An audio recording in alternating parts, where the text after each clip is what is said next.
नमस्ते दोस्तों। आज हम बात करेंगे एक ऐसे मुद्दे के बारे में जो हर घर में चलता है, लेकिन कोई इस पर खुलकर बात नहीं करता। Custody battles. हाँ, वही लड़ाई जहां माँ बाप अपने बच्चे के नाम पर एक दूसरे को कोर्ट में ले जाते हैं। क्या आपने कभी सोचा है कि ये लड़ाई गेम ऑफ थ्रोन्स से भी ज्यादा गंदी होती है? और हाँ, यहाँ तक कि बच्चों को प्रॉपर्टी की तरह इस्तेमाल किया जाता है।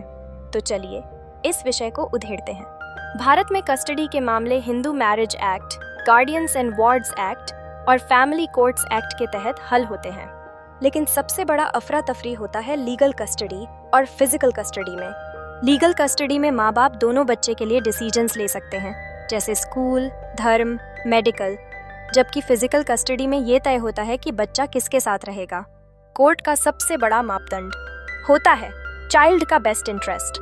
पर आपको ये बताऊं कि पेरेंट्स इसके लिए क्या क्या नहीं करते। सबसे बड़ा वजह होता है पैसा। 80% केसें पैसे के चक्कर में लड़े जाते हैं। जैसे एक फादर कहता है, मैंने बच्चे की कोचिंग फीस 2 लाख दे दी तो मुझे कस्टडी मिलनी चाहिए, लेकिन पता चला कि पैसा उसने अपने स्विस अकाउंट में डाला है। ये तो चाइल्ड सपोर्ट है या सेल्फ सपोर्ट? फिर आता है रिवेंज गेम। कुछ पेरेंट्स दूसरे पार्टनर को मानसिक टॉर्चर देने के लिए कस्टडी का बहाना बनाते हैं। एक मामले में माँ ने कहा, मेरे एक्स ने मुझे छोड़कर दूसरी शादी की है, इसलिए बच्चा मेरा होगा। पर जब कोर्ट ने पूछा, क्या आप बच्चे को फादर से मिलने देंगी, तो जवाब आया, नहीं, मैं उसे पिता से नफरत सिखाऊंगी। कोर्ट ने कहा, मैडम, आप बच्चे को घृणा मत सिखाओ। पर क्या हुआ? कुछ नहीं। नया पार्टनर भी समस्या बन जाता है। जब माँ या बाप की नई रिलेशनशिप होती है तो कस्टडी ईगो का सवाल बन जाती है। एक फादर ने कहा, मेरी नई पत्नी बच्चे की गॉड मदर बनना चाहती है। पर जब पूछा गया, क्या आपकी नई पत्नी को बच्चे से प्यार है, तो खामोशी छा गई। ये तो नई मम्मी, पुरानी दिक्कत। सोशल मीडिया भी जहर बनता है। माँ बाप बच्चे की फोटो को एडिट करके गलत तरीके से इस्तेमाल करते हैं। एक माँ ने बच्चे की फोटो को एडिट करके उसके फादर के साथ खुशहाल परिवार का सीन बनाया, जबकि बच्चा उससे मिलने को तैयार नहीं था। ये तो फिल्टर्ड ट्रुथ्स हैं। समाज का दबाव भी काम करता है। कुछ पेरेंट्स बच्चे की कस्टडी इसलिए लेना चाहते हैं क्योंकि पड़ोस की बुआ कहती है, अरे तुम्हारा बच्चा तुम्हारे बिना मर जाएगा। पर बच्चा इंसान है, पोशाक नहीं जो हर किसी के रंग पर रंग जाए। अब बात करते हैं पेरेंट्स की टैक्टिक्स की। सबसे ज्यादा इस्तेमाल होने वाला हथियार है इमोशनल ब्लैकमेल। अगर तुम मेरे साथ नहीं रहोगे तो मैं मर जाऊंगा।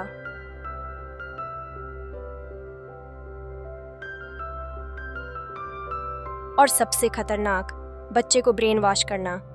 तुम्हारी मम्मी ने हमें छोड़ दिया, उससे नफरत करो। लेकिन ये सबसे बड़ी गलती है, क्योंकि जब बच्चा बड़ा होगा तो उसे पता चलेगा कि उसे 2 प्यार करने वालों की जगह एक लड़ाई का रंगमंच मिला। अब आप सोच रहे होंगे, क्या बच्चे की मर्जी को कोर्ट मानता है? हाँ, 10 साल से ऊपर के बच्चे की मर्जी को कोर्ट जरूर मानता है। लेकिन क्या हो अगर बच्चा डर के मारे कहे, मैं मम्मी के साथ रहना चाहता हूँ, और बाद में पता चले कि मम्मी ने उसे स्कूल छोड़ने के लिए मजबूर किया? ये तो चाइल्ड अब्यूज है। अब सवाल ये है कि इसका समाधान क्या है। कुछ पेरेंट्स म्यूचुअल कस्टडी का रास्ता अपनाते हैं। बच्चा दोनों के साथ रहता है और दोनों उसे सपोर्ट करते हैं। पर ये कैसे काम करता है? दोस्तों, अब हम आगे बढ़ते हैं कस्टडी बैटल्स के उन पहलुओं की तरफ जो दिखने में तो सिंपल लगते हैं, लेकिन अंदर से जहर भरे होते हैं। बच्चे का मनोविज्ञान और इसमें घुसने वाली राजनीति। आपने सुना होगा कि कुछ माँ बाप कहते हैं, मैं तो बच्चे के हित में ही लड़ रही हूँ। पर जब गहराई से देखते हैं तो पता चलता है कि ये हित वास्तव में अपने ईगो का हिता होता है। शुरू करते हैं सबसे खतरनाक चाल से, पेरेंटल एलियनेशन। जी हाँ, जब एक पेरेंट दूसरे पार्टनर को बच्चे के दिमाग से हटाने का गेम खेलता है। जैसे एक माँ ने अपने बेटे को रोज सुनाया, तुम्हारे पापा ने हमें भूखे मार दिया, वो बदमाश है। जब बच्चा 14 साल का हुआ तो उसने कोर्ट में कहा, मैं अपने पापा से मिलना नहीं चाहता। पर कोर्ट ने जांच करवाई तो पता चला कि बच्चे को ये बातें माँ ही सिखाती थीं। इसे कहते हैं प्यार के नाम पर मानसिक हत्या। फिर आती है फर्जी मामलों की दुनिया। कुछ पेरेंट्स तो इतने आगे निकल जाते हैं कि बच्चे के नाम पर नकली मामले दर्ज करवा लेते हैं। एक मामले में फादर ने कहा, मेरी एक्स वाइफ ने मुझे बच्चे के साथ अकेले रहने से रोका है। जांच में पता चला कि वो खुद ही बच्चे को अपने साथ रहने के लिए मजबूर कर रहा था। ये तो जस्टिस का नाटक है। अब सवाल ये है, कोर्ट कैसे पता लगाता है कि किस पेरेंट के साथ बच्चे का हित है? इसके लिए court psychologists, social workers and school reports की मदद लेता है। लेकिन क्या आपको पता है कि कुछ स्मार्ट पेरेंट्स इन्हीं रिपोर्ट्स को मैनिपुलेट करने का गेम खेलते हैं? जैसे एक माँ ने अपने बच्चे के स्कूल को बदलकर ऐसे रिपोर्ट तैयार कराई जहां लिखा था, बच्चा अपने पापा के साथ डिप्रेस्ड महसूस करता है। पर जब बच्चे से खुलकर पूछा गया तो उसने कहा, मम्मी ने मुझे ये बातें बोलने को कहा था, ये तो सिर्फ ड्रामा है। अब बात करते हैं हाई कोर्ट के शॉकिंग फैसलों की। एक मामले में फादर ने कस्टडी इसलिए मांगी क्योंकि उसकी नई पत्नी बच्चे को प्यार करती है। कोर्ट ने जांच करवाई तो पता चला कि बच्चे को नई मम्मी से एलर्जी थी।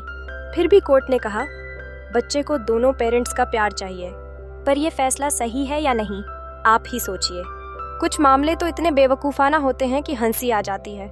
जैसे एक माँ बाप ने कोर्ट में कहा, हम दोनों ही बच्चे को सपोर्ट कर सकते हैं, इसलिए कस्टडी जॉइंट होनी चाहिए। पर जब पूछा गया, आप लोग अलग अलग शहरों में रहते हैं तो बच्चा कैसे रहेगा?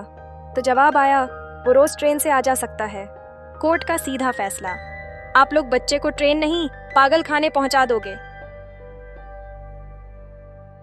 अब सवाल ये है, क्या कस्टडी बैटल्स में बच्चे का मानसिक स्वास्थ्य कभी प्राथमिकता बनता है? जी नहीं। कुछ पेरेंट्स तो इतने आगे बढ़ जाते हैं कि बच्चे को डिप्रेशन, एंजाइटी या फिर स्कूल छोड़ने तक के लिए मजबूर कर देते हैं। एक मामले में बच्चा ने स्कूल के एग्जाम में लिखा, मैं तो मम्मी पापा की लड़ाई का जिम्मेदार नहीं हूँ।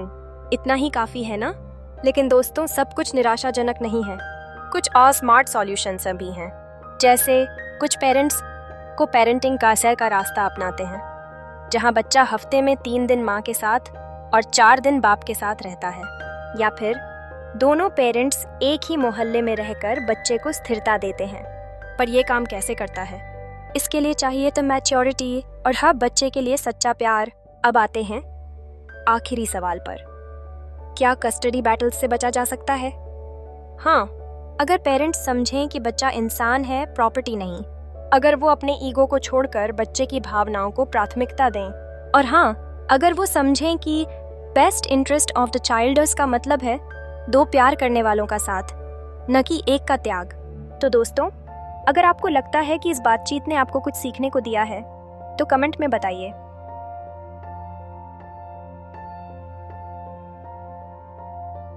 क्या आपने कभी किसी कस्टडी बैटल से गुजरने वाले को सलाह दी है? और हाँ, अगर आप चाहते हैं कि इस तरह के मुद्दों पर और भी जानकारी मिले तो सब्सक्राइब बटन दबाना न भूलें, क्योंकि जल्द ही लौट कर आने वाला हूं मैं। इस बार के लिए बस इतना ही।